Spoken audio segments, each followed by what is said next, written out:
Hi all, അസ്സലാമലൈക്കും. Welcome back to Silnas kitchen. ഇന്നത്തെ recipe പാല് കൊണ്ട് വളരെ വെറൈറ്റി ആയിട്ടുള്ള നല്ല ടേസ്റ്റി ആയിട്ടുള്ള ഒരു അടിപൊളി പലഹാരത്തിൻ്റെ റെസിപ്പിയാണ്. കുട്ടികൾക്കും വലിയവർക്കൊക്കെ ഒരുപാട് ഇഷ്ടമാവുന്ന ഒരു ഐറ്റമാണ്. വായിലിട്ടാൽ അലിഞ്ഞു പോകുന്നൊക്കെ പറയുന്ന പോലത്തെ നല്ല കിടിലൻ ടേസ്റ്റി ആയിട്ടുള്ള ഒരു അടിപൊളി പലഹാരമാണ്. അപ്പോൾ എന്തായാലും ഒന്ന് ട്രൈ ചെയ്ത് നോക്കണം, എല്ലാവർക്കും ഇഷ്ടമാവും. അപ്പോൾ ഇതെങ്ങനെയാണ് തയ്യാറാക്കുന്നതെന്ന് അറിയാനായിട്ട് വീഡിയോ സ്കിപ്പ് ചെയ്യാതെ മുഴുവനായിട്ടൊന്ന് കണ്ടു നോക്കണേ. റെസിപ്പിയിലോട്ട് കടക്കുന്നതിന് മുമ്പായി സിൽനാസ് കിച്ചൺ ചാനൽ ആദ്യമായിട്ട് കാണുന്നവരാണെങ്കിൽ പ്ലീസ് ഒന്ന് സബ്സ്ക്രൈബ് ചെയ്തേക്കണേ. ഒപ്പം തന്നെ ഈ വീഡിയോസ് നിങ്ങൾക്ക് ഇഷ്ടപ്പെടുകയാണെങ്കിൽ ഒരു ലൈക്ക് ചെയ്ത് ഷെയർ ചെയ്ത് സപ്പോർട്ട് ചെയ്യാനും മറക്കരുതേ. ഇനി നമുക്ക് ഇതെങ്ങനെയാണ് തയ്യാറാക്കുന്നതെന്ന് നോക്കാം. ഇതിനായി ആദ്യം തന്നെ സ്റ്റവിലേക്ക് ഒരു കടായി വെച്ച് കൊടുത്തിട്ടുണ്ട്. ഫ്ലെയിം ഓണാക്കി കൊടുത്തിട്ടില്ല, ഇപ്പം തന്നെ ഓണാക്കണ്ട. ഇനി ഇതിലേക്കൊരു 250 ml കപ്പിൻ്റെ അളവിൽ 2.25 കപ്പ് അളവിൽ പാൽ ഒഴിച്ചു കൊടുക്കുന്നുണ്ട്. നല്ല കട്ടിയായിട്ടുള്ള പശുവിൻ പാലാണ് ഇതിലേക്ക് ഒഴിച്ചു കൊടുക്കുന്നത്. പശുവിൻ പാലിന് പകരം തേങ്ങാപ്പാൽ മതി എന്നുള്ളവർക്ക് അതിലും ചെയ്തെടുക്കാം, കുഴപ്പമൊന്നുമില്ല. ഇനി ഇതിലേക്ക് കണ്ടൻസ്ഡ് മിൽക്കാണ് ഒഴിച്ചു കൊടുക്കുന്നത്. 200 ഗ്രാം അളവിലുണ്ട്, അത് മുഴുവനായിട്ടും ഇതിലേക്ക് ഒഴിച്ചു കൊടുക്കാം. ഇതിൽ മീഡിയം മധുരമാണ് ഈ ഒരു കണ്ടൻസ്ഡ് മിൽക്ക് ഒഴിച്ചിട്ടും കിട്ടുന്നത്.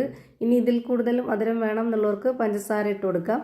അതല്ലാന്നുണ്ടെങ്കിൽ ഒരു 100 ഗ്രാം കണ്ടൻസ്ഡ് മിൽക്കും കൂടെ ഒഴിച്ചു കൊടുക്കാവുന്നതാണ്. അടുത്തതായി ഇതിലേക്ക് വേണ്ടത് കോൺഫ്ലവർ പൊടിയാണ്. 250 ml കപ്പിൻ്റെ അളവിൽ 1 കപ്പ് കോൺഫ്ലവർ പൊടി ഇട്ട് കൊടുത്തിട്ടുണ്ട്.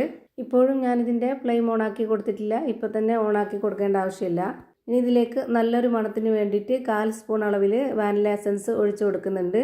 അതില്ലാന്നുണ്ടെങ്കിൽ 2-3 ഏലക്ക ചതച്ച് ഇട്ട് കൊടുത്താലും മതി. കുറച്ചുകൂടി മധുരം കിട്ടാനായിട്ട് ഞാൻ ഇതിലേക്ക് ഒരു 1/4 കപ്പ് അളവിൽ പഞ്ചസാര ഇട്ട് കൊടുക്കുന്നുണ്ട്. ഇതിലുള്ള ആ ഒരു മധുരത്തിന് ബാലൻസ് ചെയ്യാനായിട്ട് ഒരു നുള്ള് ഉപ്പും കൂടെ ഇട്ട് കൊടുത്തു. ഇനി ഇതിലേക്ക് നെയ്യ് ഇട്ട് കൊടുക്കുന്നുണ്ട്. ഞാനിവിടെ 1/4 സ്പൂൺ അളവിൽ നെയ്യ് ഇട്ട് കൊടുക്കുകയാണ് ചെയ്യുന്നത്. നെയ്യുടെ മണം ഇഷ്ടമല്ലാത്തവർക്ക് ബട്ടർ ഇട്ട് കൊടുക്കാവുന്നതാണ്. ഈ ഒരു പലഹാരത്തിന് നെയ്യുടെ മണം മുന്തി നിന്നാൽ ഒരു പ്രത്യേക ടേസ്റ്റാണ്, അതിനു വേണ്ടിയാണ് നെയ്യ് ഇട്ട് കൊടുത്തിട്ടുള്ളത്. ഇനി ഇത് വിസ്ക് വെച്ചിട്ട് നന്നായിട്ടൊന്ന് ഇളക്കി കൊടുക്കാം. ഇതെല്ലാം നന്നായി ഇളക്കി യോജിപ്പിച്ച് കൊടുത്ത ശേഷം പിന്നെ നമുക്ക് ഫ്ലെയിം ഓണാക്കി കൊടുക്കാം. എന്നിട്ട് കൈ വിടാതെ വീണ്ടും നന്നായിട്ട് ഇളക്കി കൊടുത്തുകൊണ്ടിരിക്കണം. ഇപ്പോൾ ഞാനിത് ഹൈ ഫ്ലെയിമിലാണ് ഇട്ട് വെച്ച് കൊടുത്തിട്ടുള്ളത്. ഇതുപോലെ തന്നെ കൈവിടാതെ നന്നായിട്ട് ഇളക്കി കൊടുത്തുകൊണ്ടിരിക്കുന്നുണ്ട്. കോൺഫ്ലവർ പൊടി ആയതുകൊണ്ട് തന്നെ വളരെ പെട്ടെന്ന് കുറുകി കിട്ടുകയും ചെയ്യും. ഇതുപോലെ നന്നായിട്ട് കുറുകി വരുന്ന സമയമാകുമ്പോൾ നമുക്കിതിൻ്റെ ഫ്ലെയിം ഓഫ് ചെയ്ത് കൊടുക്കാം. ഫ്ലെയിം ഓഫ് ചെയ്ത് കഴിഞ്ഞാലും 1 മിനിറ്റ് നേരത്തേക്ക് ഇതൊന്ന് നന്നായിട്ട് ഇളക്കി കൊടുത്തുകൊണ്ടിരിക്കണം, എങ്കിലേ പരുവം കറക്റ്റ് ആവുള്ളൂ. ഇതിൻ്റെ ഹീറ്റ് കുറയുന്നവരേക്കും ഇത് വീണ്ടും കുറുകിക്കൊണ്ടേയിരിക്കും. അപ്പോൾ ഇത് വെന്ത് വന്നപ്പോൾ തന്നെ ആ ഒരു വാനില എസൻസിൻ്റെയും നെയ്യിൻ്റെയൊക്കെ മണം മുന്തി നിൽക്കുന്നുണ്ട്.